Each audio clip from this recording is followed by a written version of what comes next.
Recording live from somewhere. It is the world's famous TITT. It's home team in the motherfucking house. No question.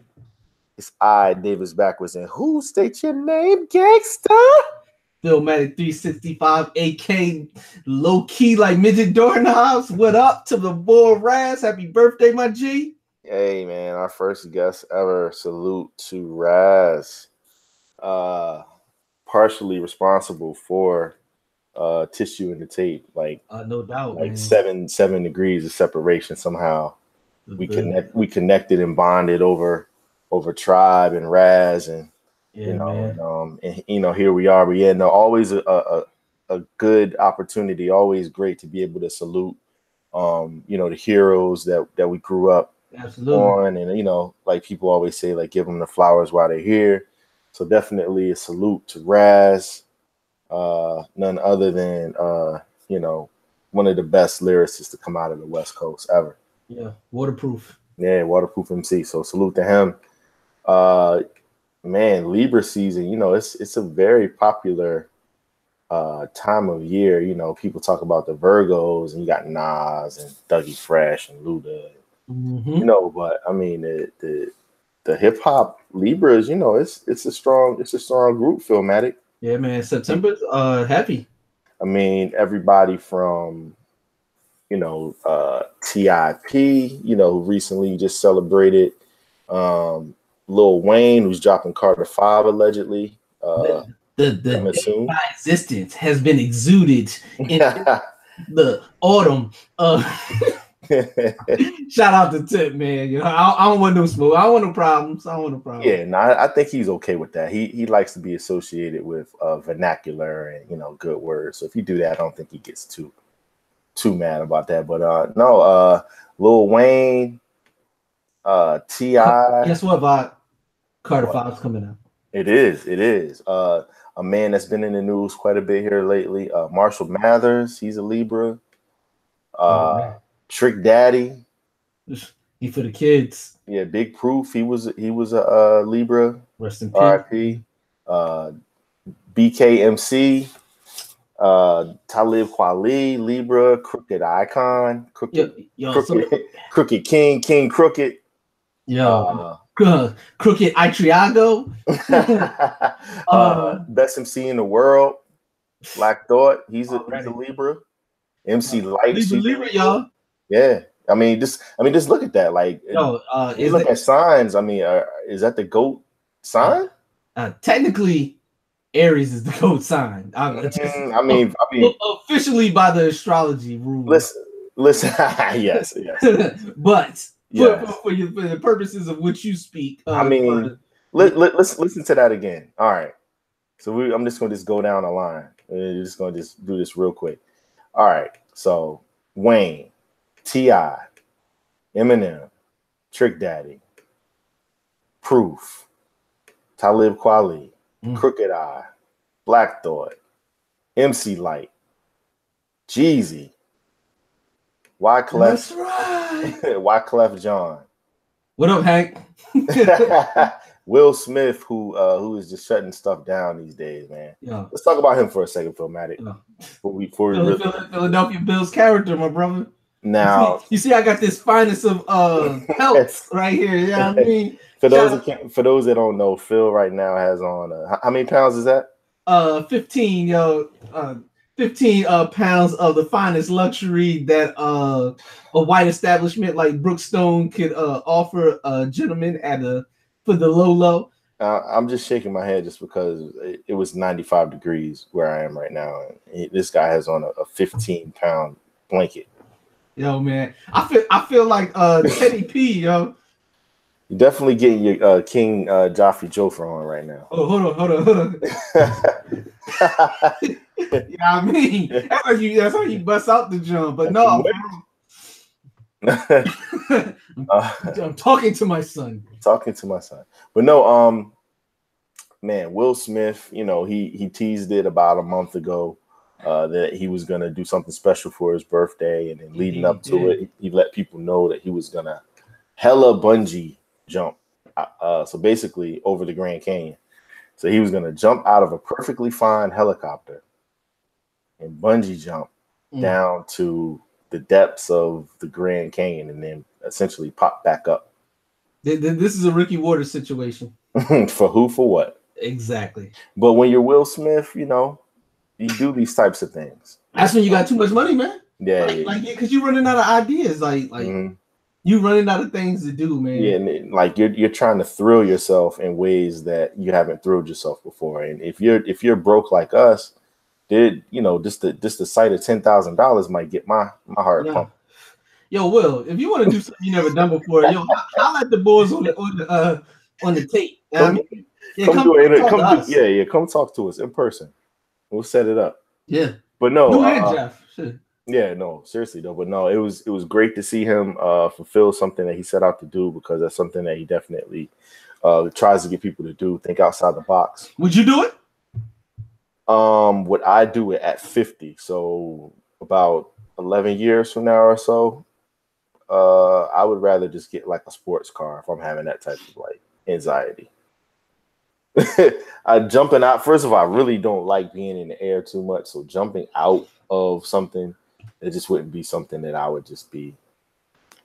Yeah, it's not going down. Like I know this girl I know a couple girls actually that went skydiving, and they said it was amazing.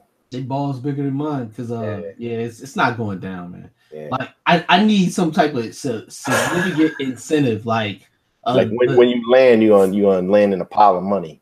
Yeah, I gotta be like Scrooge McDuck, like landing in the money bin. You know what I mean? It's intriguing, but I don't want to be the guy that has the heart attack. Like I wasn't even thinking that. I wasn't. You know what I'm saying? I don't want to be the guy that shits my pants like in the air. But I think, I think that the safety part of it, I think you're probably okay from that standpoint. But I just don't want to.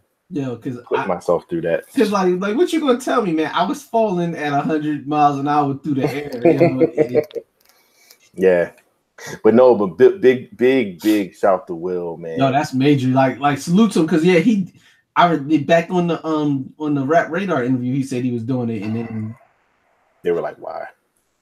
Pretty much, and I think I said the same thing. Yeah. But I mean, the answer is because of Will Smith. Damn it! Yeah, hey, man. You know why not? I mean, why not? He's lived 8 lives already. Yeah, pretty much. Like he does the most exotic shit. He does regular shit in an exotic way, which is just ill, yo. It's true. So we're living in a time now where niggas don't rap. Where Suge Knight is currently his fate has been sealed for him. Essentially, he took a plea deal that's gonna keep him behind bars for the foreseeable future. But apparently that was better than what was already on the table for him. So that may be a chapter that's been closed in terms of just people waiting for there to be some justice for what happened on the set of Straight Outta Compton, almost 4 years ago now. This is like seeing your favorite athlete. This is like the end when Peyton Manning was just like not Peyton Manning. Yeah. And you could just he could barely move, and what happened to the most technically perfect quarterback I've ever seen in my life. Yeah. That's what this is like in a weird way. So the tit for tat, so is Suge gonna be? Do you envision Suge Knight emerging from jail? Yes or no? One day he'll get out. He'll be old and decrepit, and he'll probably just start telling he'll write a tell-all book and this is what really happened, yada yada. Whether it's true or not, that's probably what he's gonna do to get his paper. I mean, he's 53. He's getting 17 years, something like that. Something like that. I think that may be the minimum. It's a 28-year sentence, potentially. So I mean that would leave him at man. What, he's 53 now, so he'd be at 81. 81, and obviously he took he took this deal because there was probably like some type of like real like life triple sentence. Life, or something to where it's like if you take this and then we do time served and then we do it concurrent. They was probably stacking years on years, and he probably would have been in there for 178 years. Yeah. So to be served consecutively. Justice has to be served at some point. Someone's life definitely was taken, or affected. I don't feel no type of sorrow for dude at all. Like people be trying to say, well, he started death row. I'm like, so? Yeah, so what? What does that to do that he killed the dude? And if you ask certain people, and he had Tupac killed in all likelihood, Biggie. I mean, we don't know that for sure, but odds are he was involved some kind of way. Yeah, definitely. So, Q OJ. If I didn't do it, I know who did. If I would have did it, yeah. But no, so you're that's still the wildest shit ever, yo. Like, Juice is a wild boy, man. You're saying that basically where we stand now, you're expected for him to eventually emerge from jail alive. It's just one of like he'll be like old and decrepit. They might even let him out early, like on some health shit. Like if his health deteriorates to the point where they don't want to be responsible for him no more. Right. Yeah. They'll just let him out, and you'll be like, damn, that's Suge. And then like people like that, like Z and Zach and them, they'll Google him and be like, yo, that was this dude? Right. This dude was doing that? Right. Like it's gonna be one of them situations. Well, okay. Just curious. We'll keep it out on the West Coast for this next one. Actually, Southern California to be exact. Dubs in the air. Shout to definitely Mike Bless, who was on the show earlier. Absolutely. Earlier episodes, but he was repping that Oxnard to the fullest, man. Yeah. And it's interesting to see. What are you on Ox? It's interesting to see Anderson .Paak. That's the name of his third album. Oxnard is following kind of his theme of naming it after places in Los Angeles County that are near and dear to Malibu. him. Yeah, he had I think Venice, Malibu, and now we got Oxnard. So he's one of the dopest artists to have dropped in the past 6 or 7 years. I was surprised, Jim, when we were on EP200 and we were talking about like some of our favorite. I'm surprised Anderson .Paak didn't come up. Yeah. Because he was that was his groove. Yeah, big. I mean, when you listen to, I think we did talk about him. We did talk about Anderson .Paak, but when you talk about people that are kind of bending the genres and doing things that he's definitely like a hybrid. Right, exactly. He's Slash in the best kind of way. For sure. He's been actually posting some good pictures and stuff. One of the pictures that emerged that was great was from one of the sessions. It was Q-Tip holding the Chronic in 2001, and it was Dre holding Low End Theory, which had a birthday recently. Midnight Marauders. Yeah, and Midnight Marauders, and then in the background it was It Takes a Nation and Millions to Hold Us Back. So they gave a shout out to Chuck D, which was always awesome to see. Yeah, absolutely. So apparently they're working together to get some things done for this Oxnard project that's due on October 4th, which we'll definitely be checking out, right? Oh, absolutely. Dre and Q-Tip, like those sounds, like they define the early 90s. I mean, like you think about it like this. 1991. A Low End Theory. Year, Garvey High. Oh, okay, never mind. 1992, The Chronic. 1993, Midnight Marauders, and Doggy Style. So like just those 3 years, four of the best pieces of work in all of music. Forget about hip hop, all of music, period. For the best albums to ever be produced. Yeah. From those two gentlemen. Yeah, for sure. And in the just chilling, singing in the background, arguably the greatest hip hop album, at least for my money, the most influential. But I think probably the most important. I think that's what they were saying from a influence standpoint. They had that there to just like give people an idea of like what meshes, like if you were to mesh their sound. Yeah, if you were to exactly like Bomb Squad is like the perfect marriage of like. Shout out to Keith and Hank Shockley. Yeah, man, for sure. Eric Sadler and all those dudes, man. Yeah. Chuck and Flav and the S1Ws, Terminator X, Griff. All them dudes, man. Legendary, man. So it was good to see that. Anderson .Paak, tit for tat. Quick, hold on before you do that. Quick mini tit for tat. Better anthem, Fight the Power or Welcome to the Terrordome? I know neither one of them on takes a Nation of Millions, but just thinking about it, better anthem.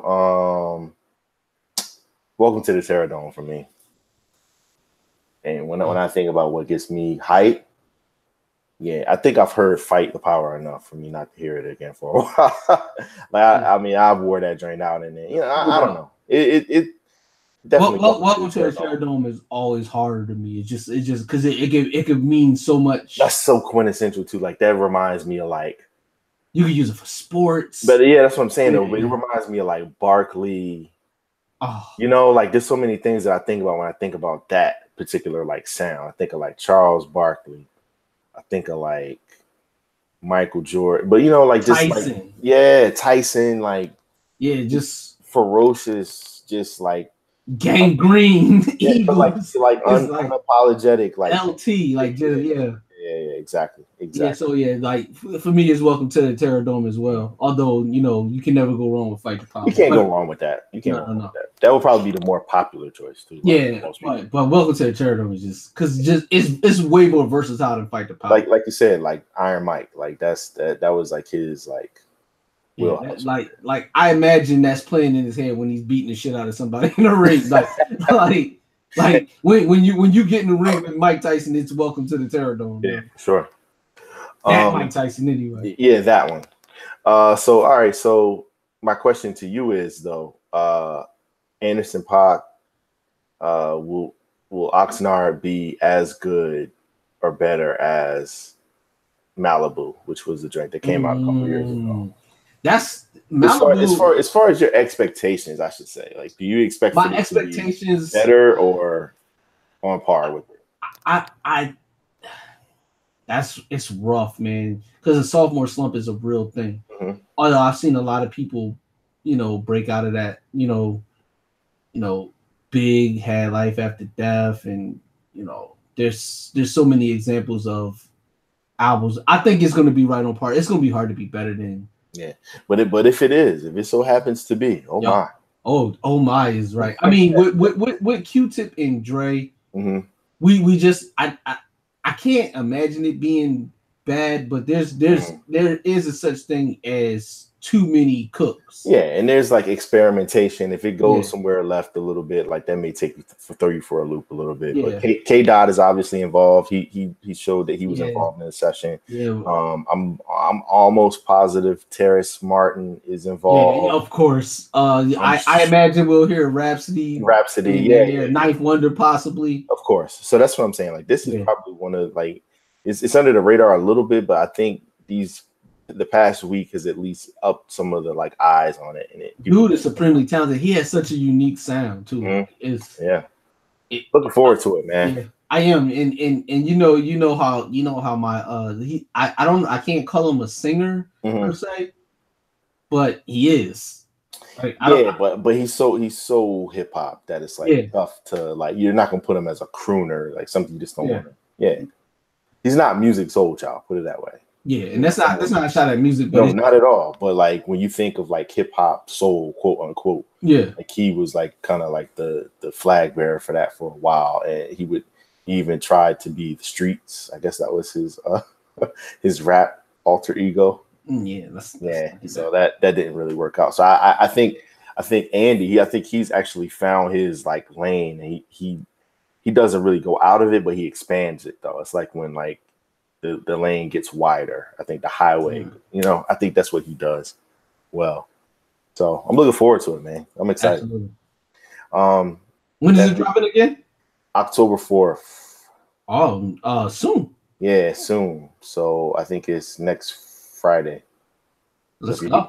If you're hearing this Friday, you got another week until we are able to partake in Oxnard. So salute. And also, yo, check his Instagram out, man. He's been putting some decent pics out there. One was from his prom.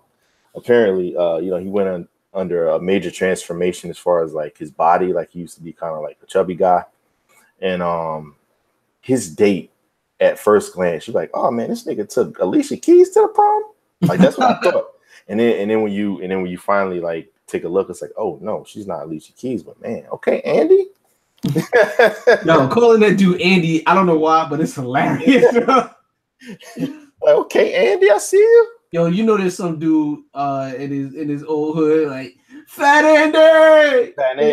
They still be calling him Fat Andy. That dude probably shedded a whole human weight. Man, he lost like 100 pounds, man. Yeah, that's what I'm saying, yo. Yeah. Well, speaking of losing, we're gonna talk about your league, man. We're not even gonna get on our Clay Matthews soapbox right now, but that's so trash, man. But yeah. So some of the better. Hold on. Before you get into the NFL, yeah, I gotta give you your props because I am a man. Oh no, that was coming. Oh, I'm sorry. I gotta give you. Speaking of losing, that wasn't just talking about the NFL. That was talking about more specifically your San Francisco 49ers, my man. Oh yeah, we took quite a few L's. Yeah. You took an ACL too. Yeah. Oh, touche. Yeah. Touche. And too hot eye. No, but yo, Patrick Mahomes is like the real life Adam Bomb. like yo, like the joint where he scrambled away from the pass rush and then threw it on the rope. I was screaming at him. I can't even front. Throw it away. Yeah, because we were texting back and forth and like, yo. Yeah, I was screaming. Black Bart is incredible, man. Like, I hope he can keep it up. Like, because I need to see somebody new in there. It's not happening, but it's okay. I understand what you're saying. Is a big game.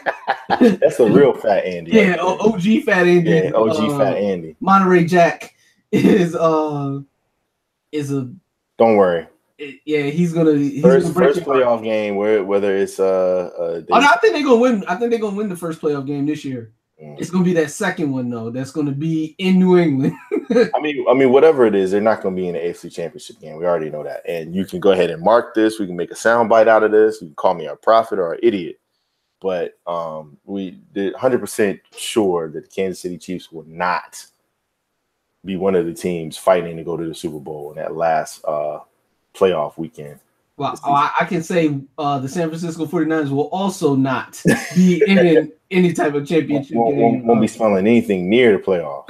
No. I think we packing it in like the George Jetson car when it folds into the briefcase. Yeah, that's kind of like what's going on because it was an entertaining game. They call Tom Savage, though. They call. Well, I mean, they said we're not calling the guy with the afro. That's that shit. That's the guy that's familiar with the locker room and knows the area.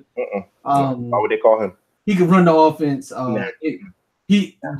Nope. John Gruden has been the offensive coordinator for Robert Griffin. When Robert Griffin had his best season ever. Mm-hmm. Wait, Kyle Shanahan? Yeah. No, it's okay. Yeah. Nope.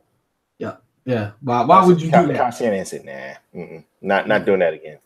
He's like, I've coached my last black guy under center. That's it. I bet you he knew one kind of mostly black guy that he wished he had was Patrick Mahomes. He could have got him. Well, they could have got him. Yeah. No, because the Forrest Buckner, where was he drafted? Yeah, he could have got him. Could have had him. Yeah, definitely could have had him. Yeah, and I'm happy with Jimmy despite the ACL. We moved up 18 spots. We made water out of wine. Yeah. That was not supposed to happen. It definitely looks like the right move. And once again, Alex Smith is going to hate black dudes. He keeps getting his spot taken. Yeah, if he's in DC, don't you think that's already enough already? Chocolate City. If he gets bumped out of there by like miscellaneous black quarterback that's in college right now. Kalen Newton. Oh no, that Howard or whatever his name is. Oh, the boy from his brother. Yeah, man, yo, that'd be crazy. You might see him flashing them okay signs that No, I like Alex, but Alex is decent. No, I think honestly though, when we just look back at this season, that's gonna be a game that Chiefs fans will always, it's gonna be a high point. Yeah, for sure. Yeah, definitely. He only scored 3 points in the second half. I know. Yeah, that's it. It was no. Wasn't it 35-24? Wasn't that the final score? 38-27. Oh. Okay, I cheated. Y'all had to settle for two field goals. Yeah, I remember because they gagged you on one. Huh? So you got gagged on one. Yeah, definitely. The Kittle joint. Yeah. But no, we scored touchdowns on our first 5 possessions. Way too easy. Way too many penalties. And then way too many penalties. So, ladies and gentlemen, the all-time series is now 7-6, and then in the years that we've known each other, it's now 3-4 in favor of you, my brother. So definitely big shouts to y'all. That's a big deal, man. You know, you're a Niners fan. I know your brother Gene. You guys rep that, and then man, one of my close friends growing up, man, high school, man. Shout out to my man Lamont. He's one of the only real Niner fans besides you guys that I really recognize. Everybody else can, EAD, but get this ED. Everybody else, man, that's on you. But salute to you guys. Salute to the Niners.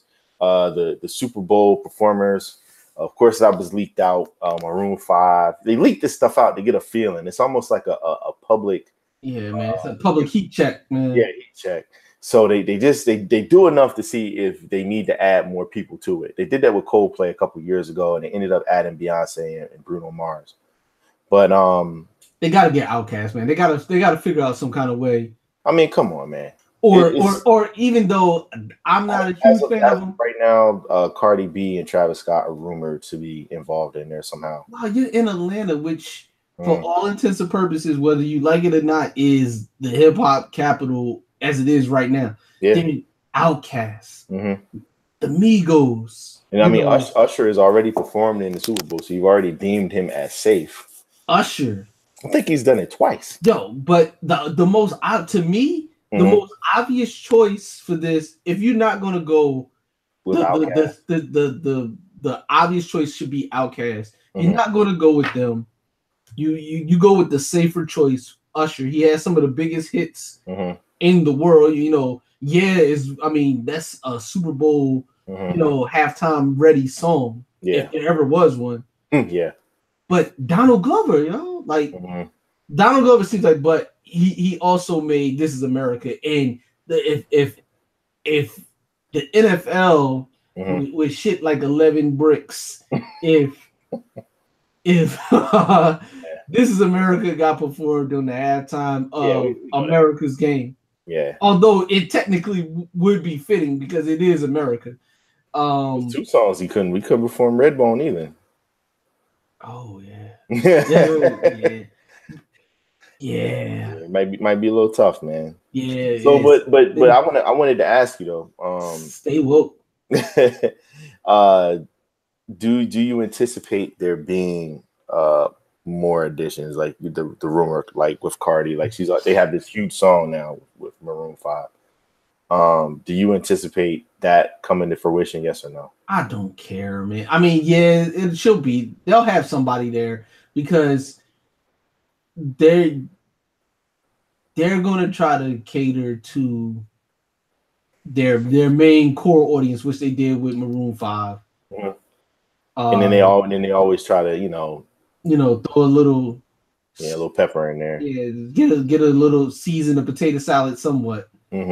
Like they did, like you mentioned with Beyonce. But you have to get somebody from Atlanta though. I can't, even if they got you can't really do that without Left Eye. But I was like, man, if you brought Doug TLC up from somewhere, I mean, Yeah, I think the NFL is really just gonna get fucking Gladys Knight to sing "America the Beautiful." Something like Atlanta has way too much talent and way too much important in that would be hot culture. though. Midnight Train to Georgia. Yeah, or sing Georgia. Sing like yeah. Like Luda's in Fast and the Furious. He's on MTV every day. Nope. Damn near. Nope. Like NFL said, nah, man, screw that. Like I mean I know why, but and when they were actually somewhat cool around Super Bowl 48 when it was in New York, I mean, like I thought it was like, oh man, this is Jay's chance right here. Yeah, and I think and the NFL was like, where's the next joint at? It's in Dallas, right? Nah, I think no, it's in Vegas. Nah, LA. LA is gonna be built first, all right, and then Vegas. Yeah.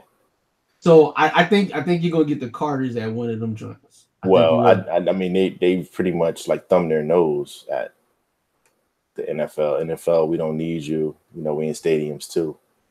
That probably is not going over. True, yeah. So that's probably. And she's already done it twice. Yeah. So I think that ship has sailed for them. But to just give it some context, Super Bowl 48 was in the Meadowlands and Red Hot Chili Peppers, and was Bruno Mars with Red Hot Chili Peppers, and I was just like, Bruno Mars had only been out for like 4 years, 5 years. Entertainment capital of the world. Yeah, I was like, all these people from there, like So yeah, I was like, when they did that, I was the boss. Like that shit was literally in his backyard. I mean, literally, he's done it before, so I get it. But they're trying to keep it fresh and new. Yeah. No. I mean, but personally, like I'm not a huge fan of Maroon 5. Yeah. Like, so I mean, the halftime's not for us anyway. It's not. It's definitely not. People that don't actually like football. So. Because if you're watching, you're trying to get this game back on. Yeah, especially if it's do get a chance to get your grub on and get your food ready again for the second half. But and the last couple Super Bowls have been highly entertaining. So yeah, I mean, well, I just wanted to talk about this before we move on. For people that are looking for a good listen, the best MC in the world, who we just mentioned, was a Libra. He has a birthday coming up next week. Black Thought. He had a lot to say. He had a lot of insight that he gave in the 45 plus minutes that he spent with Stretch Armstrong and Bob Beto for their What's Good podcast that's on NPR. So dope. Yeah, you can definitely check it out either on npr.org or you can check it out Apple Podcasts or wherever you get your podcasts. Definitely look out for the OGs who had an excellent conversation with him and gave us some hope, because that's one of the guys that's on our bucket list as far as guests and people that we want to talk to. But Mr. Trotter, if I know you're listening, come check out the HeatHolderz, man. He gave up a lot of game just in terms of just talking about PTSD. Just growing up, some of the things that he saw that still trouble him to this day. His parents' death, just what makes him tick as far as like creatively. He squeezed a lot of this in there within that conversation.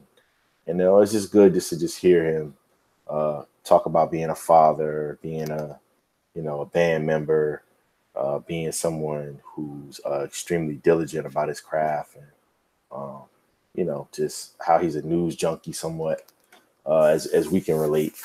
Absolutely. Being that ourselves. So just good to just hear that. Yeah, man. I saw you scratching. You feeling it. I was like, man, I ain't checked my news feed in a minute, but nah. Interest rates went up a quarter point, but no.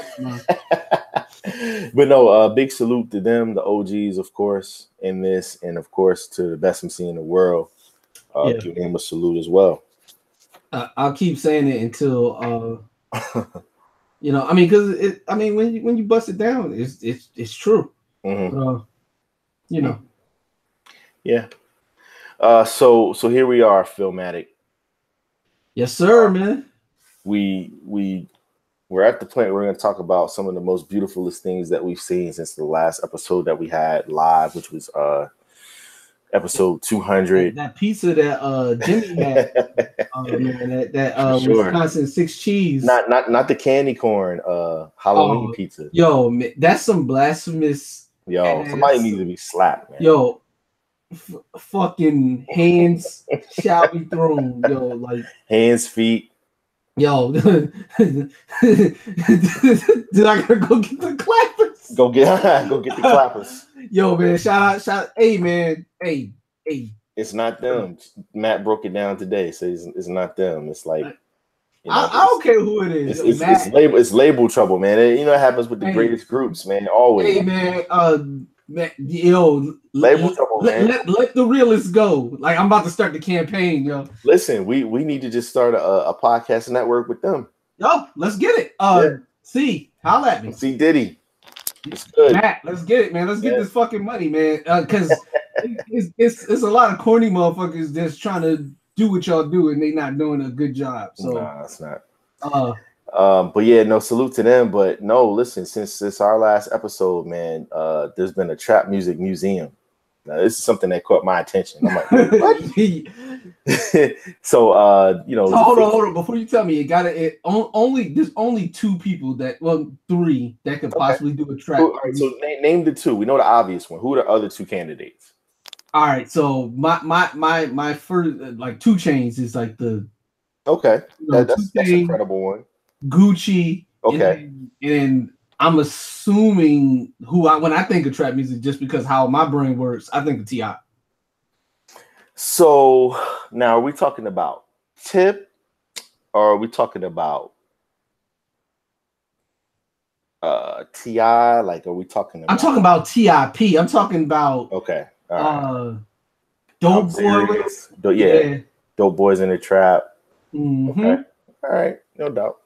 One of your favorite sayings is "I'm just doing my job." One of our favorite tracks for him. All-time favorite. From every time I think about that album, I laugh, man, because I was not a fan of 24's. Yeah, I told you. So I was just like, yo, I can't deal with this song, man. He was like, yo, trust me. Yeah. Listen to me now. Believe me later on.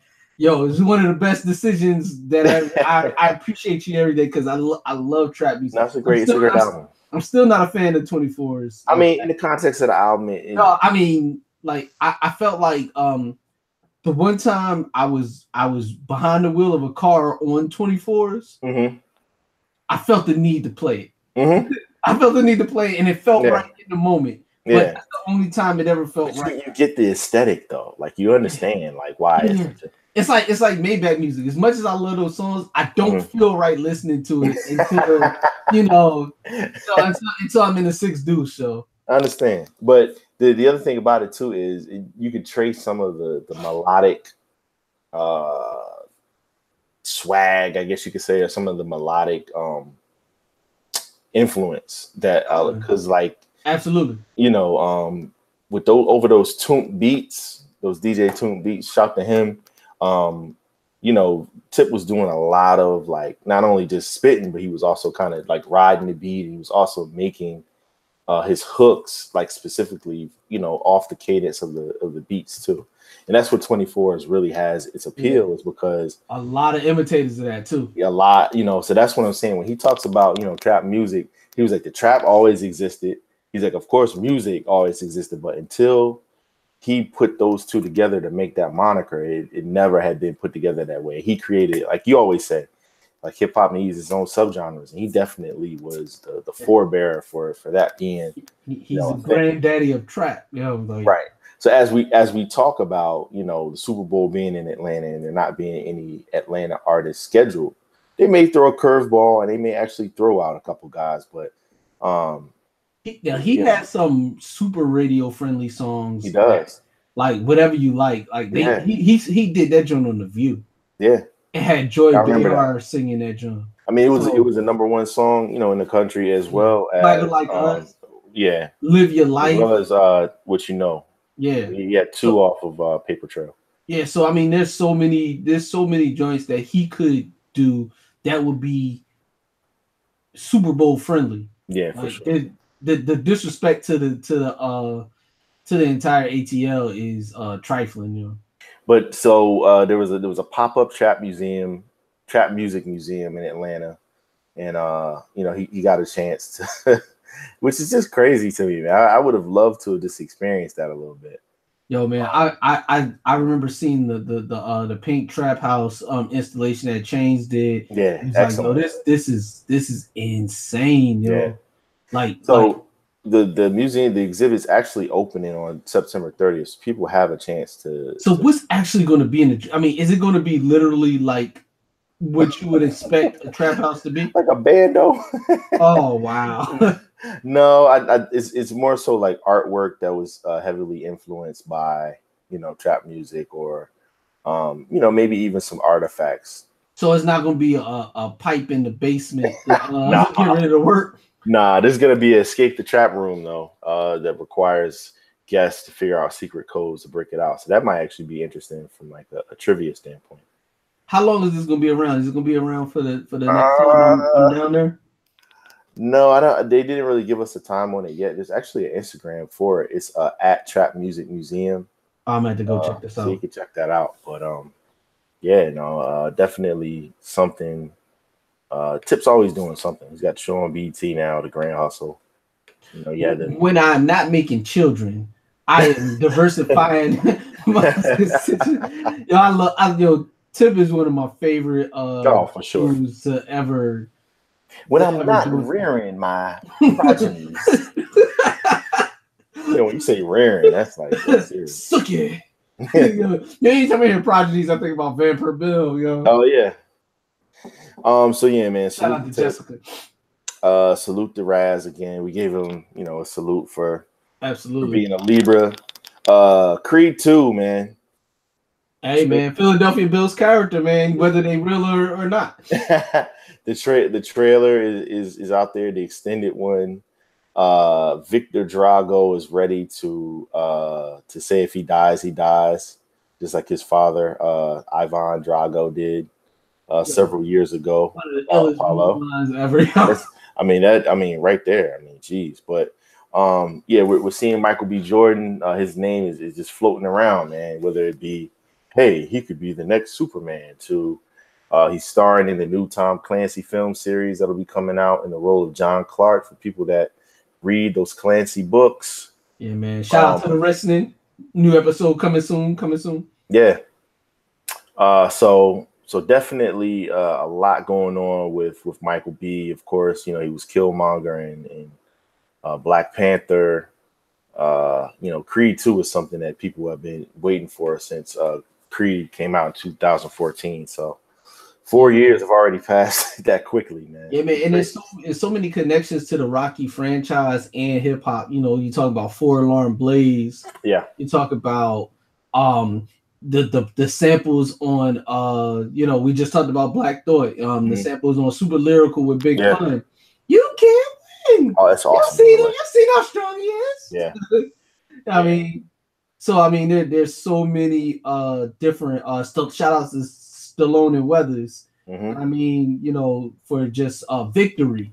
Just, you know, on it, the list goes on and on for the numerous times that Rocky's been sampled in terms of hip hop. And then, you know, the whole from the first Creed with the scene with Meek, that, you know, using that his music for one of the key pivotal scenes moments, right? Yeah, so yeah, man, definitely big shout out to Ryan Coogler.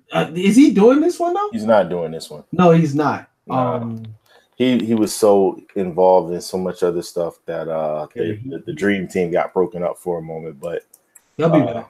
Yeah, we'll talk about Ryan Coogler in a moment. He definitely has some pretty important things coming out. But no, this one is Stephen Cable Jr. Excuse me. You might know him from LeBron James's movie The Land. Word. Yeah, well, yeah, The Land. Cleveland stand up. But yeah, no, definitely something that I'm looking forward to. I mean, we don't nearly go to the movies as much as we used to, but this is like we already got it circled on the calendar. It comes out Thanksgiving week. Absolutely, that's gonna be yeah. I don't know if we're gonna take Z to see it. Because I don't know if it'll hold her interest. She didn't care to see the first one, but that was a little while ago. So I don't know if she'll be interested in this. Yeah, she's older. Yeah. But yeah, no, salute to everybody that we just talked about on this side A of the tape. We're about to flip the tape now. Filmatic, we got a heat check from Ras, who we just mentioned earlier. It's only right that we play a joint from him. Understandable Smooth, shout out to Anita Baker. Yeah. Man, let's get into it. I had 2 dice and 5 mics. Yeah. Woo! You wasn't even playing fair on that one, Ras. Man. So yeah, no, definitely a big shout out to Ras for that one. I remember when we first heard that one. I hate the funny style niggas with chokers around their neck. Yeah. Nappy chest hairs and a sequence vest. Yeah. Not much better than that. Yo, I mean, he told you where everything was about to be, yo. That was what 99, 2000? Yeah, I would say like 2000. Yeah, he told you where it was about to go. Like he had the third eye vision of, you know, definitely the blueprint. The snugglest jeans and you know, Gangstalicious man bags, and you know, that's what it is, man. So be safe though. Definitely be safe out there. One of our favorite segments right here, Filmatic. We're about to get into it right now. None other than 4 women, because what? The tape cares if don't nobody else care. That's right. So I wanted to talk about 4 women. As always, we're gonna just shed some light on them really quickly and just keep people up to speed with ladies, what these beautiful women are up to. I'm gonna start with Ego Woodham. For those that don't know, enlighten us. Yeah, for those that don't know, man, she's actually joining the cast of SNL, season 44. You know, they always try to bring in some new bright talent. Recently, it was announced that Kenan Thompson is going to actually be getting his own sitcom on NBC. I think it's called like Saving Larry, something along those lines, where he's a widower and he's trying to raise his kids in the situation that he's in. So, man, Kenan had been on there 15 years, dog. Yo, I think he had been on there longer than anybody ever. Yeah, I think. Is he on this? Is this his last season, or he's not on there at all? I think he's still contributing, but I know he's taking some time to work on his show. Only body that's been there longer is like Lauren Michaels. Like seriously, like 15 years. Yo, that's crazy. That's like show. Soap opera, like. Yeah, yo, he's Erica Kane or for real, you know. And to be honest with you, I didn't really care for him initially, coming off of like The Good Burger and Kenan and Kel. No, I didn't, but it's a couple characters that he did that. No, he's actually, I mean, for the most part, if he's on the screen, he's probably making the show better. Yeah, man. Most times now. Him doing Steve Harvey and Charles Barkley. That was awesome. Those two, and then when they need to bring this back for me one time, man, they got to do What's Up With That, you know. Oh yeah, What's Up With That? That was cool. That was what Dre, especially with one of the highlights last year was the Jeopardy with Black Jeopardy. Yeah, with Chadwick. Yeah, that was one of the ones that went viral. Yeah. So yeah, man, salute to Kenan. But definitely, it's good to see Ego get this appointment here, because she's bright, man. Like just watching her interviews and just watching the things that she's put out on the net here lately. Like when I saw that, I started, because I wasn't familiar with a lot of her work. Yeah, and I just started doing my Googles, and you're absolutely right, man. I am highly interested to see how they're going to use her in the different skits.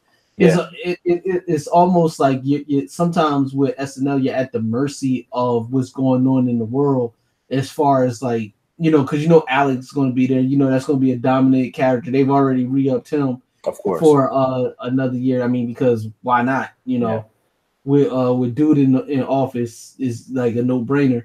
So it's gonna be interesting to see how they're going to use her and in which ways they're going to be able to best exhibit her talent. Yeah, for sure.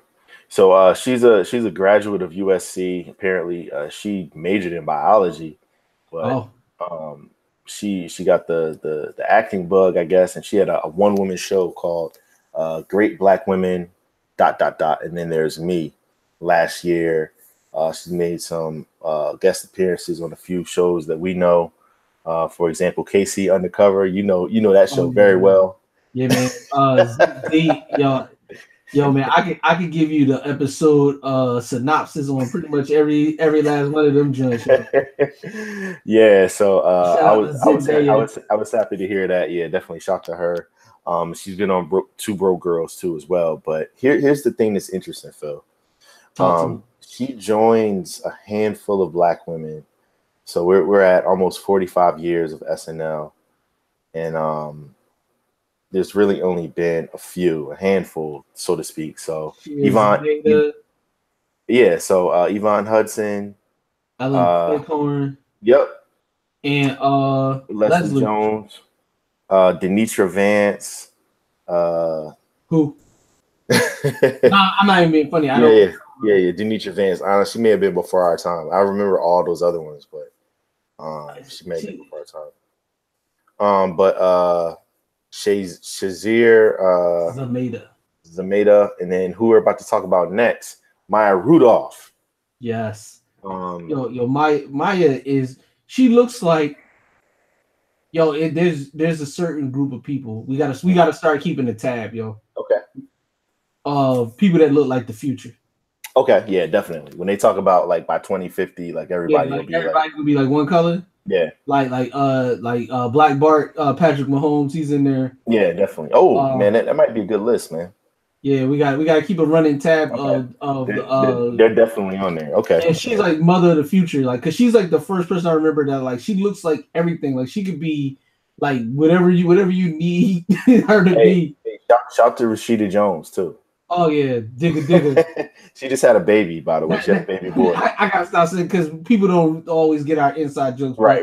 Yeah. But I'm not talking about Rod Digger. He's talking about Quincy Jones' daughter, Rashida Jones. Yes, for sure. The champ always says we have like some kind of other language, that we speak. But Rashida Jones definitely future person. Yeah, definitely in that mix, right? And we're gonna talk about her dad at the end of the show as well. But yeah, man, it's just interesting just to see like the career that she's had, just because it's like she's almost been on the fringe for a while. Like she was on SNL and like she did Beyonce well. She did a lot of like very like important like skits, and it just seemed like she was always on the periphery, like Girlfriends. Yeah, she's always been the Black friend. What's the Bridesmaids? She was literally Bridesmaids. That's what I'm thinking of. Even though she was the bride. She was the bride, yeah, but it wasn't about her. So yeah, so it just seems like she's almost like there, like in terms of just like, and then now she actually has a show that's on Amazon and like pretty much is being highly like touted, critically acclaimed. It's called Forever. Yeah, yo, hey, Prime got some shit, man. I've heard, man. Yo, they got this show called Mad Dogs. Jay from Smart Tech is on there. Oh, really? Okay. Yeah. My man, Romany. Yeah. Davis from Treme is on there. Billy Zane from Tales from the Crypt. Yeah. Movie. Demon Knight. Fame. It's actually a super dope show. Wasn't he the villain in The Mummy?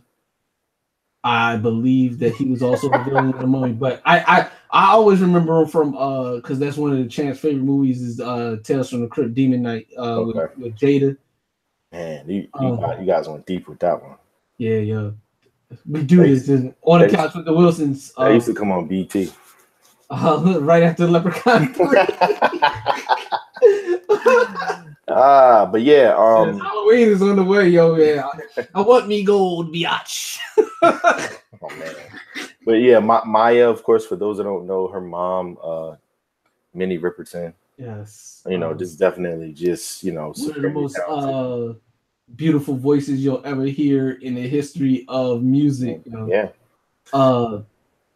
Probably her famous Silly is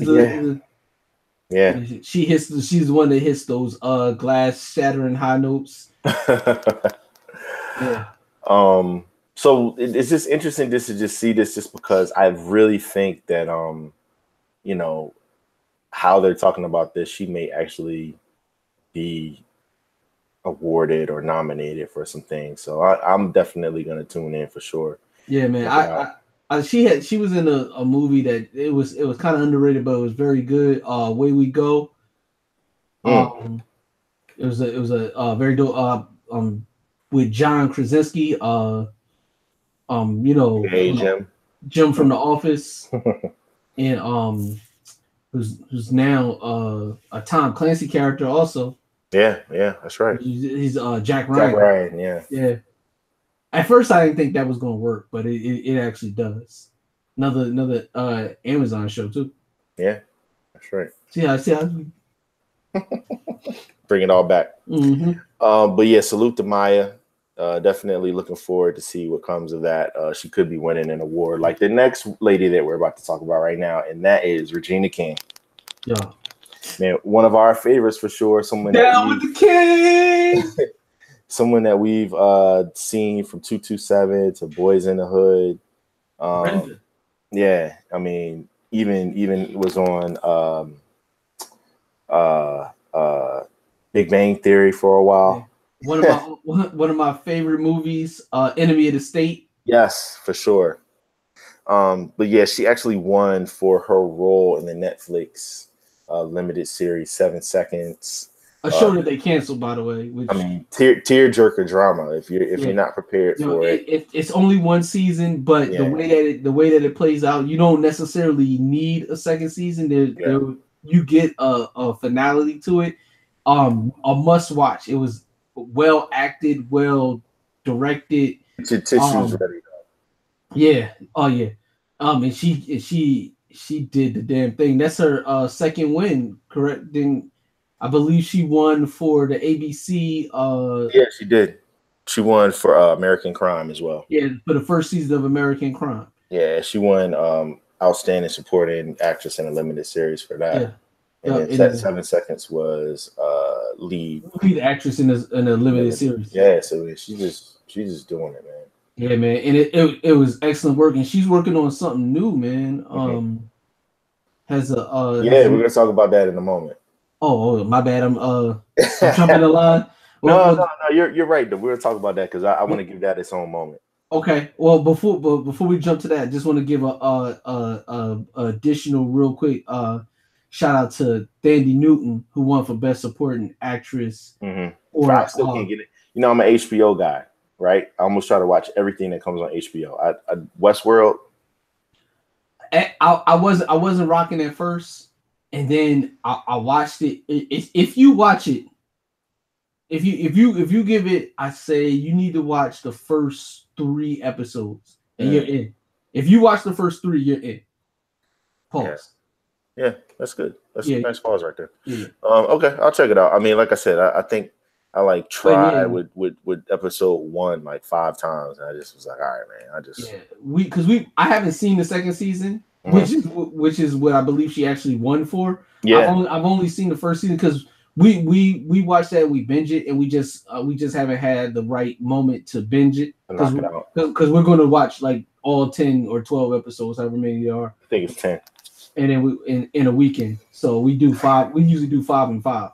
So, but yeah, shout out to her because I thought she was excellent in the first season. So I'm looking forward to watching it now. That she won the Emmy. Yeah, no, salute.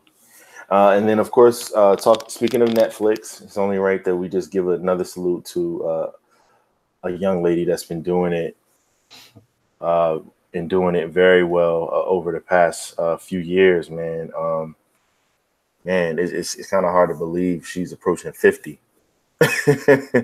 You know, when she first kind of really entered into our lives, you know, maybe close to 20 years ago, we knew her for, you know, the types of roles that legends are made of for like generations. Like you look back at some of the more important movies of the turn of the century.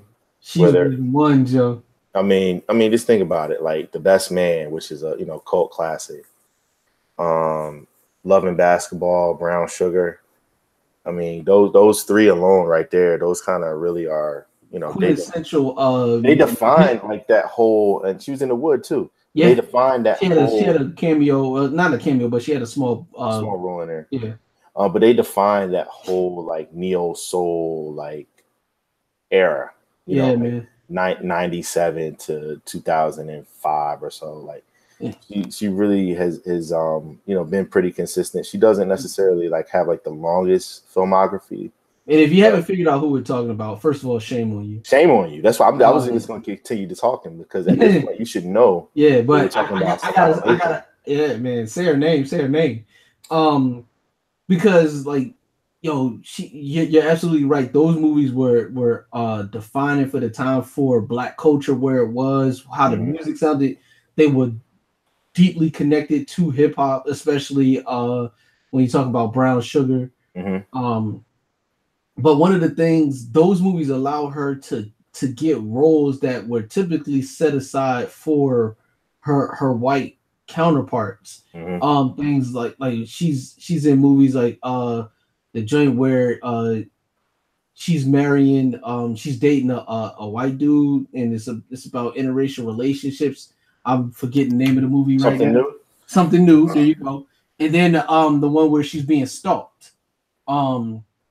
They like break into her crib and oh man.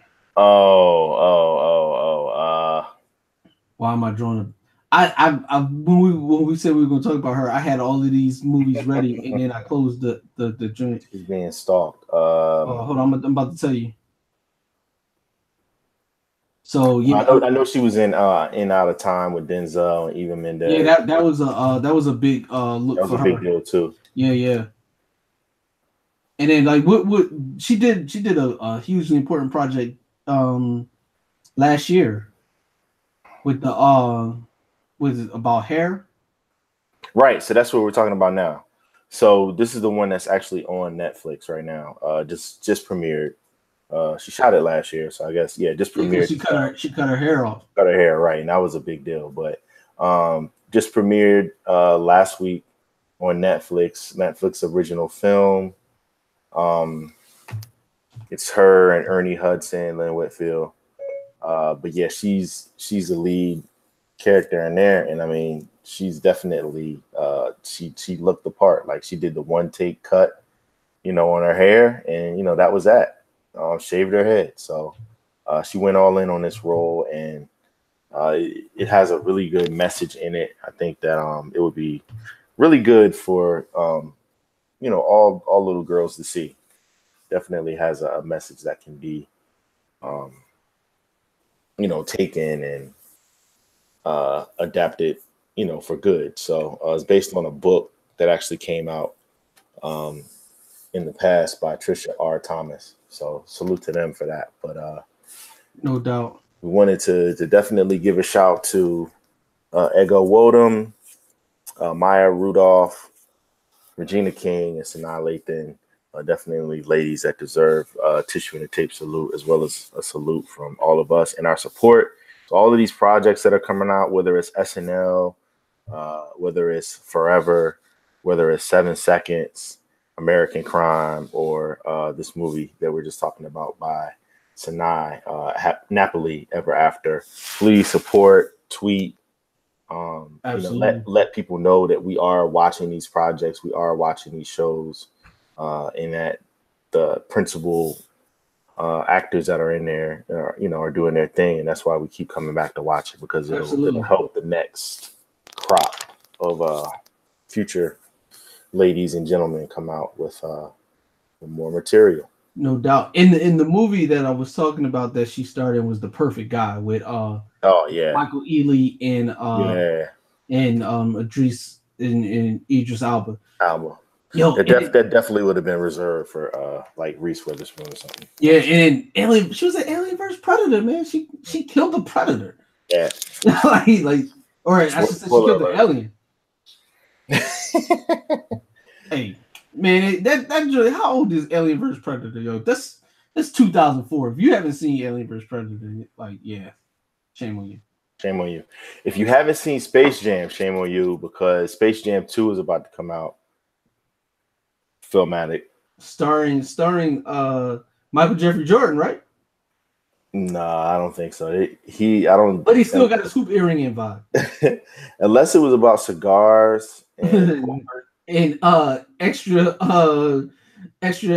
elongated jeans. Yeah, unless it's about that and like jaundice colored eyes. Yeah, I don't think that would be. Oh, money. Yeah. So LeBron Ramon James is the one that's actually set to be this, and it's been rumored for years. Like this is no secret. Yeah, this is something but it's actually happening now. It's actually happening now. He's in LA. You know, there's a lot more things like this that'll definitely be I think coming out of his production company. And this is where we find Ryan Coogler, and probably why he's not attached to. Definitely. I mean, I'm sure he has some projects that he's been working on, but this definitely is huge. He's a producer on this. He's not actually directly directing it like he did with the movies that we talked about before. But it's actually going to be produced and directed. So it's going to be a team of him and Terrence Nance. And Nance is the guy that we talked about from Random Acts of Flyness that's on HBO right now. Yeah. So you want to talk about trippy? Might be a little. Well. Cartoons are known to get trippy. Yeah, exactly. So, but my question is, we both have young children. Sure. How familiar are they with Looney Tunes, like with Bugs Bunny and Daffy? So, funny story. I just took the boys. They're still 3 and 1, but they'll soon be 4 and 2 in the next coming months. I took them I took them to get haircuts because it was sibling picture day last week. So the barbershop is generally like BT or just something whatever random on. But there was Looney Tunes that was on, and I was like, all right, let's see how this goes. So Zach, he's my oldest. He was looking and he was like, "Yo, Dad, what's that?" And I was like, "Oh, it's Bugs Bunny." And it was only like the last, maybe, how they have like the last little vignette or whatever it is before they go off. So it was just like a quick one, maybe like 3 minutes. And Bugs was, doing his usual thing, but he was like really watching it. And he was like, Yo, who's that? And I was like, oh, it's Bugs Bunny. His catchphrase is, what's up, Doc? So he kept, he was like, okay, what's up, Doc? What's up, Doc? But he adapted it that quick. I mean, it was that quick that he realized that Bugs is like the main character. That's all, folks. He said that after that was done, but it's just not a lot of places where it used to be. I think it comes on like Boomerang. Yeah, and like first of all, like when we talk about this all the time, you're not you're unplugged from cable. Yeah. So access for a lot of people to Boomerang, the channel. Yeah. is limited. I mean, it's not a mainstream channel. They for those who aren't aware, Boomerang shows old cartoons, right? Like from the 60s, 70s, 80s. Yeah, that's where it stops. 80s. I think it goes to the 90s now. Yeah, it's like Thundercats. Well, Thundercats was 80s too, though. 80s. Yeah, so I think it updates like how TV Land updates. That's a perfect analogy. It's the TV Land for cartoons. Gotcha. Okay. So you get a lot of Flintstones, Jetsons, Scooby Doo, that type of gotcha. A lot of Hanna-Barbera. Okay. But you do start to get Warner Brothers in there now, and that's one of the things that I was worried about this movie. People are going to gravitate to it because LeBron's attached. Definitely. And he's the biggest sports star in the world as it is right now. With Tiger Woods probably second, Yeah. So them reintroducing these characters, like Nike kind of kept Marvin the Martian alive a little bit. They tried. Yeah, but it's not. It doesn't resonate with kids the way some other characters might. Like how Disney has pretty much dominated the. Where would you say Looney Tunes was when Space Jam came out? Oh, it was like past its prime, but it was still like very like. Yeah, because it still came on every day. There was still a brand. They still had Tiny Toons. They still had Tiny Toons. They were still tied to the theme parks, the Six Flags theme parks. Yeah. So you had all these connections. Warner Brothers was much bigger as a much more of a powerhouse at that time because that's it's Time Warner. Right. So they were huge at that time. Let me ask you a question, Weren't they with like Iceberg? They had a licensing deal with Iceberg, yeah. How, Cash rules. But like, did we ever find out who was behind like Iceberg? Is it like some like Italian dudes? It's a foreign company. It's not Italian. I want to say it's Swiss. Because the licensing rights are different. The licensing rights are different for international property. So being able to license it internationally and then import it into the US is different than licensing it in the US. Okay. It's a different type of connection. And I always wondered if they were officially licensed, but yeah, I hope so, yo. And because if that was piracy and they got away with that like that and they didn't have to like that was awesome. You were actually right. It is not that you were actually right, but it was Italian. I thought so. Iceberg sweats would I be on the elastic?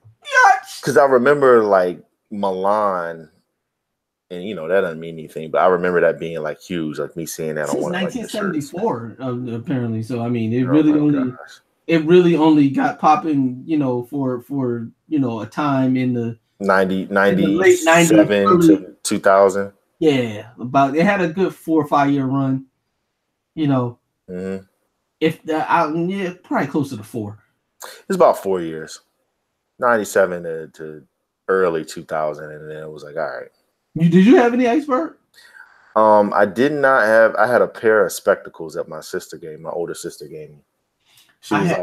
She was like, here, and I was like, what are these? She was like, I don't know. I can't wear them. You can wear them.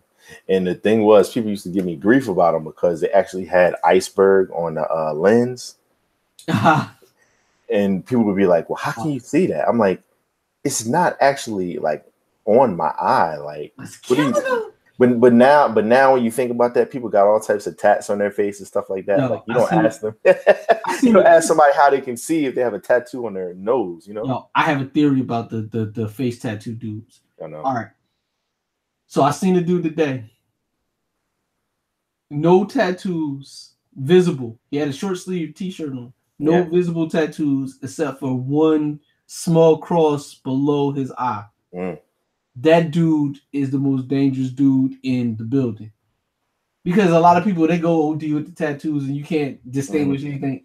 That dude had his arms was out. He had shorts on. There were no other visible tattoos except for the one under the right eye. One, Celtic looking kind of cross under the. So he's trying to let you know something. Yeah, I don't want no smoke. Hey, you only got 2 items, brother. You go ahead. Yeah. In fact, I'm still shopping. Yeah, let me go back. Yeah. No smoke is wanted. With that so we went off on a tangent a little bit, but back to Space Jam 2. The Monstars, right? So that's going to be, obviously the internet's going to go crazy whenever that's leaked, who the Monstars are. So, the original Monstars of Charles Barkley, Ewing, Reggie Miller,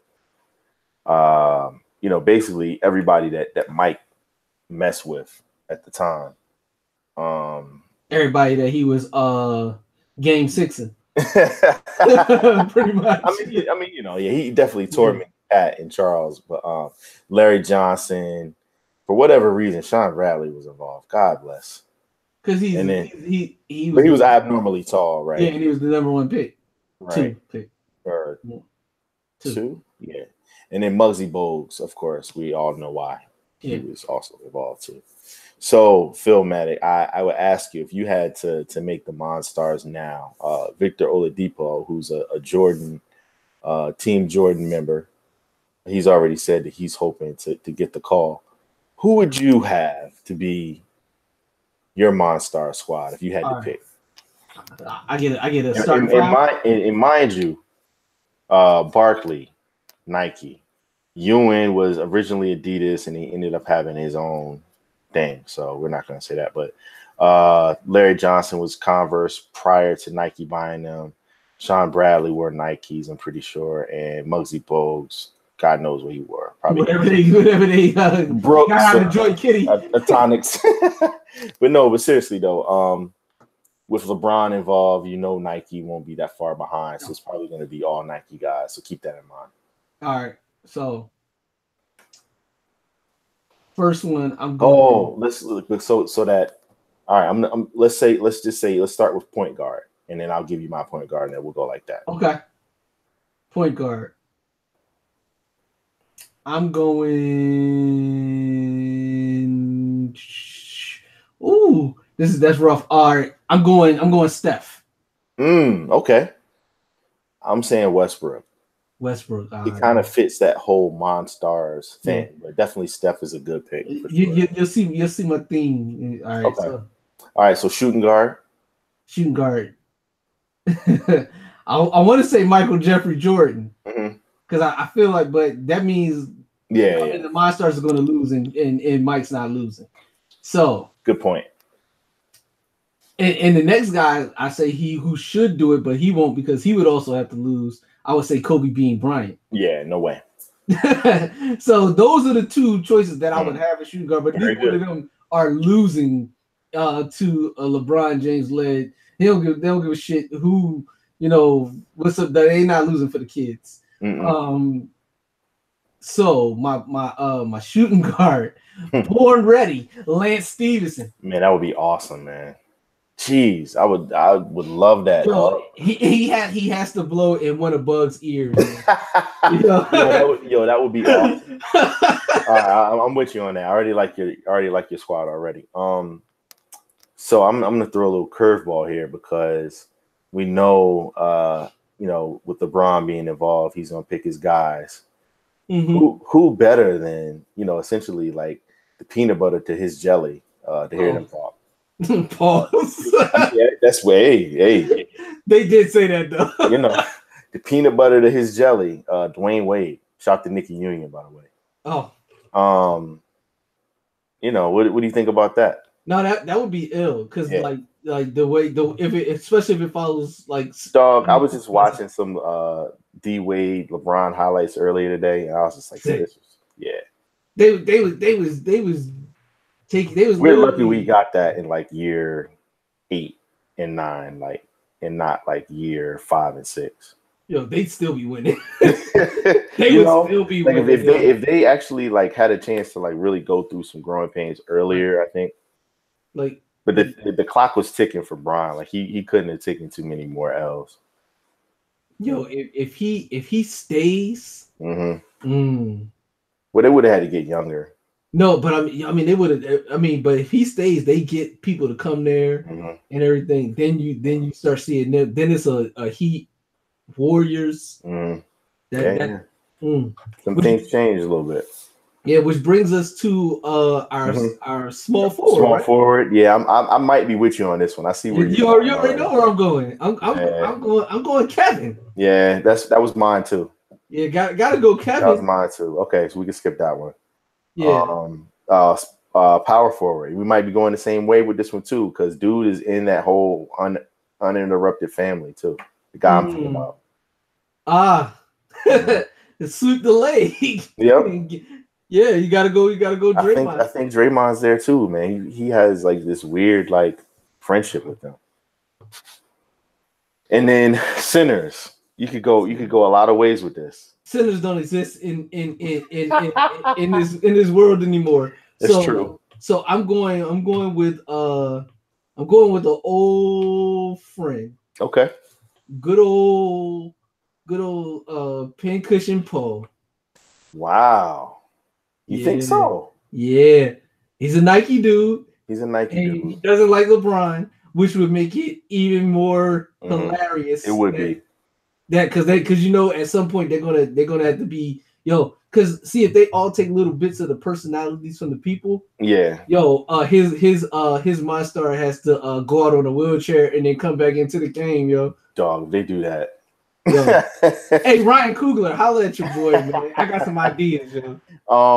And you're picking people. We're picking people that actually might be a little bit available as far as like D Wade and like. Yeah, D Wade ain't gonna be doing nothing next summer. He on a retirement tour.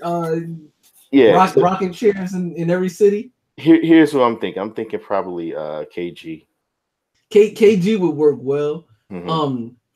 Strictly because for entertainment purposes, Shaq would be dope. You know, Shaq would be good. Shaq would be dope. One of the other dudes, you gotta have JR in there. Oh my god, JR be on the bench and don't know the score. Oh my gosh, JR. Well, I'm excited for it. Anything that has to do with basketball, I try to at least expose my kids to, whether it's going to Spurs games or watching stuff on YouTube.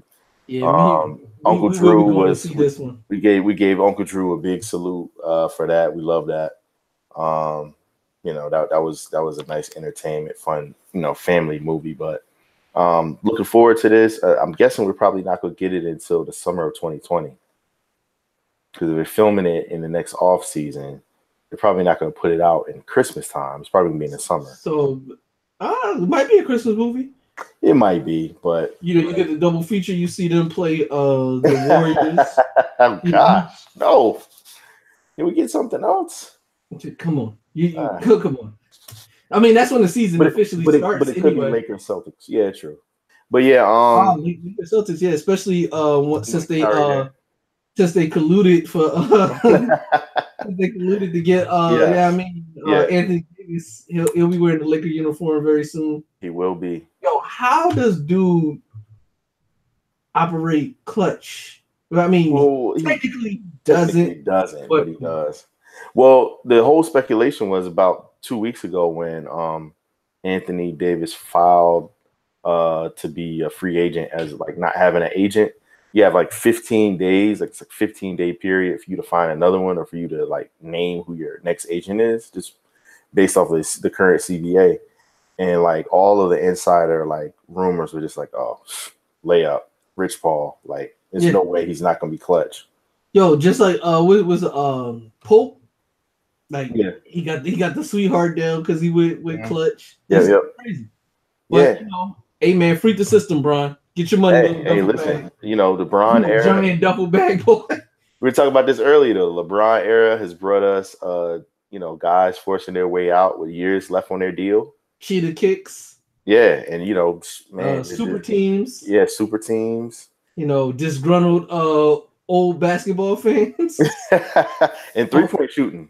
Yep, Jordan slander. That was the only way that you were going to beat LeBron in a 7-game series is if the shots that you're able to make count more than the ones that he can bully his way to. So here we are, man. If you hear like some of the basketball, insiders talk, KD might be joining him in LA, which I like you in like the war room, y'all would explode. Pause. Yeah, probably. I'm not for that, man. I can see it happening though. Don't be surprised. I mean, there's a lot of places he can end up. I mean, he could very well stay in the Bay. He can end up in New York. I could definitely see it, especially I would love if he went to DC. I know that's like he would fit with that team too. He would. He would fit with that team because he don't have to be the vocal alpha. Because it would be interesting though. I'm looking forward to this season. As you can see, I know it doesn't start for you until Christmas, but it might start a little sooner. Well, yeah. But probably not. But you know, yeah, you say that, but yeah, probably not. Well, Philmatic, as we head towards the end of the show, we appreciate everybody for rocking with us, listening to us, just have some conversations about some things that were important to us. Yeah, man, because everything is hip hop, man. Everything is hip hop. We want to send, just some definitely love and thoughts and prayers to everyone that was affected. Hurricane Florence definitely hit pretty close to home for us. In terms of Virginia, the Carolinas. Yeah, man. Definitely shout out to Carolina. Yeah. Man, they had people here evacuating and everything, and we were super, super fortunate to not get hit up like our brethren down in Carolina. So definitely mad love and support for them. There's some people that, lost a lot, so there are things set up to donate if you can, supplies, money, whatever, time, whatever you can. Like dude said, it was one of the wettest storms by the standpoint of water. Yeah, because without breaking. Yo, he's a moron, man. Oh my god, I'm sorry. Like it's so crazy. Like it's so ridiculous. Like that George Bush looks like a genius. Yeah, he does. Like he looks like and I think George Bush knew he wasn't the smartest man in the room, so he deferred to people that he believed were smarter than him. But see, this dude is not the smartest. When you see people interact with George Bush now, George W. Bush, they actually really treat him how he probably how you would perceive someone like this, just a cool, we all know the dude that was just harmless in school. Yeah. That's how they treat him now. His love affair with Michelle Obama, they genuinely he loves that woman, and genuinely she's just oh, that's just George. George being George. Yeah, he's Manny Ramirez. Basically, all the stuff that he was doing that was his dad and Dick Cheney. That wasn't Boss Manny. Yeah, so but yeah, man, it was sad to really see, someone that's supposed to be someone that's supposed to be, the leader, and someone that's making extreme executive decisions, not even be able to articulate himself in a genuine manner for something that's such a catastrophic, and just the whole shit with Puerto Rico did not, just the audacity to say that it wasn't that serious, and why would you just, if they're telling you, if they tell you these people died, why? There's no reason for them to even say that. They don't, they're not wishing death upon. It's just ridiculous. It's ridiculous, man. We could do a whole podcast talking about his fuckery, but yeah, we won't. No, we won't, because this is a hip hop podcast. We're actually about to get into a heat check here. But hold on, because I think I know where you're going. Yeah. And that's pure fire. And I don't want to. I want that to have his own light to shine. But I gotta mention a couple things. Lupe dropped his latest effort. Drogas Wave. Drogas Wave. I think I'm pronouncing that right. Interesting. He's super lyrical. Because it's Lupe. You're going to get the bars. He got a song called King Nas that's just amazing. Mural Jr., yeah, which just bars on bars. He can wrap circles around pretty much anybody that does it. Yeah, it's too easy for him. Yeah, I think he's literally bored. He's figuring out ways to make rap fun, and it's definitely worth the listen. I'm finding myself in actually enjoying it more than even the previous effort, the previous few efforts actually. A lot of Smith and Wesson got some new heat.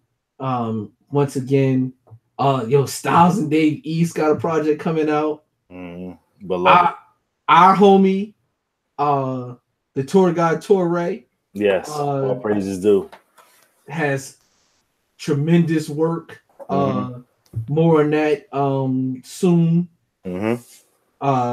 Joel and Apollo Brown. Apollo, baby.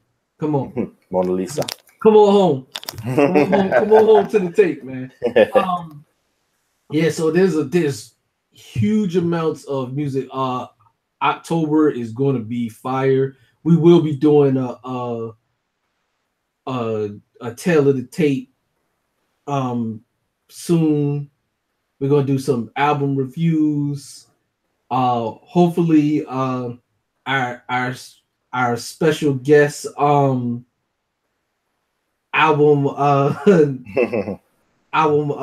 reviewer will join us. That would be dope if she decides. No, it's in your court, ma'am. So until then, you know what it is, Vod. Well, yeah. Let's actually just get into something really quickly. You talked about a lot of dope material coming out. We recently just put out a playlist last week. Yeah, yeah, TGIF. We're still trying to name it. It's TGIF. It's either the tissue gives it favor, like we're giving your Friday favor, or we're giving these particular tracks favor over other ones. But either way, there's 13 tracks in commemoration of it being on Friday. And these are tracks that you definitely need to know going into each weekend. Last week, we had a great response over the ones that we put out. We had such tracks as One in a Million, something that we featured here, Paige Kennedy featuring Elzai, Nick Grant, and Annoyed. We had Chill Moody. We had Styles P, who you mentioned. Ace Clark was another one that's dope. His project. He's got a joint called Maxine with Elzai. You mentioned Timberland Up, or you mentioned Apollo Brown and Joel. Timberland Up with Royce. But this joint here that we're about to play right now, man, this is a joint that definitely brought that old feeling back. Yo, I put the hoodie on. Yeah. You put down the weighted blanket, put on the hoodie. Yeah, man. My hoodie's over there, man. But I might have to go grab it for this joint. Man, this joint is called Street Corner Shit, featuring none other than Omar Cradle. Tim's is right in the closet, yo. Hey, I'm lacing. I rock my Tim's untied because I don't play in the run vibe. It's only right, man. Get familiar, everybody. This is Street Corner Shit. Rashid Chappelle.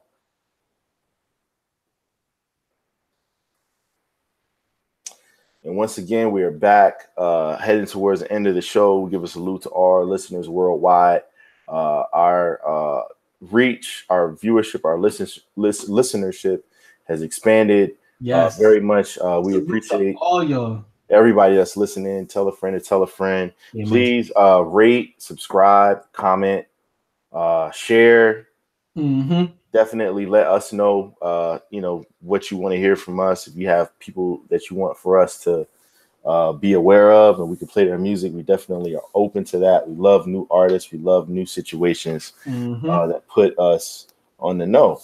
And with that being the case, Philmatic, the last two things that we're going to talk about in our Made You Look segment is Quincy. This is a pioneer, someone that's responsible for definitely influencing the likes of Ray Charles, Michael Jackson. Believe it or not, man, one of the more talented vocalists that we've heard, Tevin Campbell. Just a legend in his own right. He brought us the Secret Garden. I mean, come on, man. Listen, that right there, that joint alone, that used to be on repeat in my crib.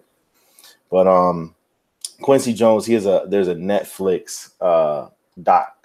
And it's featuring him, and it's giving you everything from his life and his influence. But the way that they did it was dope because it's like in part. So it's like part like rockumentary, like part like just regular doc, but then also just gives you some behind the scenes stuff, and it's just a really good watch. So man, I didn't get a chance to see the whole thing yet.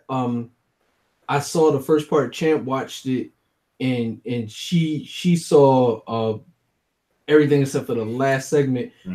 I was dead tired, and I tried to fight the good fight, and then I eventually just sometimes that don't work, man. Yeah, I just faded. And plus, I wanted to be more coherent when I watched it because I wanted to really I really wanted to absorb it, so I'm gonna watch that joint this weekend. It was directed by Rashida Jones, his daughter, who, I mean, she's, you know, supremely talented and just has a great eye and ear for things that are creative. But one of her favorite subjects is her dad, because she just knows, you know, just how special, you know, he is, and, you know, the influence that he's had over pop culture.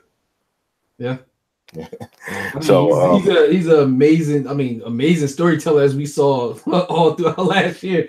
Definitely. Yeah, had bars for everybody. Definitely. So again, salute to her, who, like I said, she just introduced her baby boy into the world, and then now she's reintroducing her father to a lot of people that either were familiar with him, that just didn't get this insight, and then also people that just didn't know. So we need stuff like this so that we can pass it on to people like our children, our sisters, our younger people, and then shoot, even us. Like, there's always room to learn about the legends. So I love stuff like this. There's a couple gems in there. And Champ was saying like she had knew a lot about him, but that even she didn't know. So definitely worth the watch. You'll definitely learn something. And even if you know the whole bio of Quincy Jones, you'll just get quality work directed by, of course, Rashida Jones. That's right. Speaking of directors, Barry Jenkins, who we mentioned earlier. If Bill Street could talk. Barry Jenkins from the West Side Jenkins Boys? No. Maybe the other one. No, he's actually adapting this seminal work by James Baldwin. Anybody that's a fan of literature, you may have read this one before, but it's coming out late November. As we said before, Regina King is involved in this one as well. But if you watch this trailer, you'll definitely be intrigued, at least. To check powerful, it out. Man. Yeah. It looks like the cinematography of the movie looks amazing. Like you can definitely see like Barry Jackson is on his Oscar-ish, because this coming off of Moonlight, he's right back at it. This, just from that clip, it already looks like it's going to be, for a host of things, it should be getting, some nominations. Some consideration for sure. Feature release, so it'll be out in theaters. Again, I mean, he's getting busy right now. I mean, his you're looking at someone who's going to be putting out some of the bigger projects of this year. And Moonlight, despite what Hollywood tried to do to it, it actually did win the Academy Award for Best Picture and for Best Adapted Screenplay. So really looking forward to seeing this one here. And like I said, not necessarily a fan of going to the movies, but might have to check this one out there. Yeah, and as a fan of going to the movies, this, I definitely, again from the trailer, I was like, yo, this just looks like a beautifully shot movie, and I want to know more. I might have to cop the book, and that's one of the things I try not to spoil movies for myself, because the book is almost always better, with a few rare exceptions, Forrest Gump being one of them. But seriously, but this I'm definitely intrigued by this, and so I'll be looking forward to the release. Man, I have to give Barry a shout too. Apparently, he was watching the same game that we were watching the other day. He said that Andy Reid play design was the best play design I've seen since in quite some time. Oh my! And definitely had the looking eyes emoji. Which one? The double screen? Yeah. A lot. He ran that a lot with the Eagles. That's like he runs it with Travis Kelce and either Tyreek Hill or one of the running backs, and way too many weapons in Kansas City. But no, I was surprised to as I was kind of going through his timeline, I was surprised to see that. I was like, wait a second, hold on now, dude. He must be a Niners fan. He can't be a Chiefs fan. Sammy Watkins, like, why would you do that, yo? But no, the only person that I know, well, I know two people that's not from Kansas City in the entire world. You know, from all my travels, that wasn't from Kansas City, that like the Kansas City Chiefs, and it's just I mean, I know, I mean, we went over the story before, but it's just like, oh, okay. That's dope though, that like that you have a squad that, you know, it's unquestioned you're a fan, because like why would you make that shit up? Shout to Rasheed Wallace too, man. He's my brother in this too, man. He had the Eagles right down the street. He said, you know what? I'm a Chiefs fan, dog. What's that nigga's name? Rasheed Wallace. You smell me? You underdig? Yeah, no problems with 40 water. Oh man, ladies and gentlemen, we're just having fun. But again, we're at the end of the show here. Please tell a friend to tell a friend, and all the things that we talked about are definitely things that are authentic to us. Definitely interested to see where this Daz Dillinger story heads. Oh no. 13 counts of, you know, whatever. But Filmatic, just one last thing, man. Dog pounding for life. Where we are with this conversation with medicinal herbals, and you know, I know this is kind of hitting home for a lot of people now, to where it's like not just a recreational thing, but it's really a medicinal thing. Just talk to the people just for a brief moment, just about like the changes that you've seen, just in terms of just like in hip hop, it was always just like let's blaze one and, you know, just get busy. But it really does have its benefits that actually help people.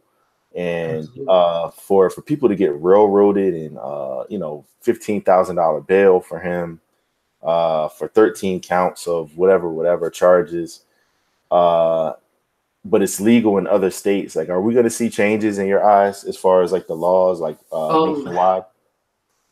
It needs to be nationally, like it needs to be, if they're going to do it, they need to make it legal and then regulate it like you do alcohol and cigarettes. You know, cigarettes. You know, you can put it under ATF, or make it. I would have tobacco and you know marijuana as probably a separate agency, and just have them focus on regulating that. It can generate billions in tax money that could actually go to do some good, like for infrastructure, schools, things that, you know, that would truly, literally make America great again. You know, so that's one reason why if for nothing else, to make, you know. But as you always say, YXY. When you know you can't fill the prisons if you don't have, you know, such drugs like this. Yeah, because prisons are big business, and you have to put people in there, even if they're doing victimless crimes, even if they're doing things that are illegal or that are legal, that are, you know, in, you know, a large number of states that's rapidly growing. Recently, Virginia made CBD oils legal in Virginia, which is actually a huge step, considering this is tobacco country, or the northern side of tobacco country, to where they have huge lobbyists that are particularly in North Carolina. That they legalize it in the Commonwealth. Well, it's legal in one Commonwealth. True. You know, so I mean, Commonwealth. The Commonwealth. Yeah, no, I got you. Because it would be a shock to me. But it's just it doesn't. There's no negative to this. Because again, you could take the same exact blueprint you do with cigarettes, as far as the labeling, and actually you're in a better situation, because one, it's already proven that it's not as dangerous. Two, you already have the blueprint from cigarettes of what to do and what not to do. And then three, because you'll have a larger usage, more people using you know, medicinal and medical marijuana, you would have more tax revenue coming in, and it's at a higher price point. So you will have more income coming in off of that alone. So you can revitalize whole economies as seen in Colorado and California. Yo, I'm about to get on this weed advocacy. I don't even smoke, but I it just feel right when it's flowing. But HOC baby, HOC. But no, seriously though, it's you've seen it revitalize whole economies in, you know, places like Oregon and Colorado and DC, you know, where it's legal. So it's like, you know, stop fucking around, be a man, and you know, and I say that in the sense of just take responsibility for the greater good of the country, and you know, you I'm sure you will find another reason to put, you know, undeserving people in jail for longer than they should be. Of course. And deserving people in jail, you know, way longer than they should be. That's the American way. They'll find a way. Oh yeah. So, you know, resiliency. So you can still get your prison industrial complex while also, you know, benefiting the kids and, you know, the sick and things of that nature. So there you have it. Well, and there's money from the licensing because you charge people to file paperwork and get licenses. You know, I need a license for the license. License for the license. Yeah. Well, we're at the end of the show here. Appreciate everybody listening to. Yeah, man. Us, wax poetic about things that we're passionate about. Everything is hip hop and filmatic. Take us out with the fader. Okay, gang. You know what we do, man. I gotta show love to we recently bought 10,000 followers, bro. I think by the time you hear this, we'll be at 11,000. Big shout out to everybody in Europe and in Australia that showing us tremendous love and support. You know, from across the pond, we got a lot of followers from Australia, so definitely shout out to them. My Thor countries, man, they keep coming through for us. Norway, Sweden, Denmark. Shout out to y'all. Germany, the Netherlands, England. I mean, there's so many places over in Europe and Australia that's showing us a lot of love and listens, and you know, hip hop breaks the language barrier. So definitely shout out to them for helping us get to new heights in terms of our fan base on Instagram. I would also politely ask you to do the same thing on Twitter and like, share, and subscribe on, you know, all podcast platforms. What you call it, Vi? What's the DSPs? Yes, those digital streaming platforms. Yep. Talk that talk. Yo, and we got some new things coming. We got new HeatHolderz radio coming. Mm-hmm. We got another Listen podcast coming. Mm-hmm. Check that out, please. The listening. Yeah, the listening. Yes. On the couch. We actually have 3 episodes that we did that we just gotta, you know, put out. You know, and until then, tissueandthetape.com. That's right. Very soon. We got a lot of content. Posted the Big Daddy Kane, video footage from that. Yes, sir. Yeah, man, we got a lot of stuff, a lot of guests up and coming in the next couple weeks. So definitely check us out at Tissue and the Tape on all social media. We're on SoundCloud. We're Spotify is on the way. We're ironing that out as we speak. And until then, you know what it is. The best hip hop podcast in the world, excluding nobody. We are Tissue and the Tape. You know what we do. We work for the money. We die for the love.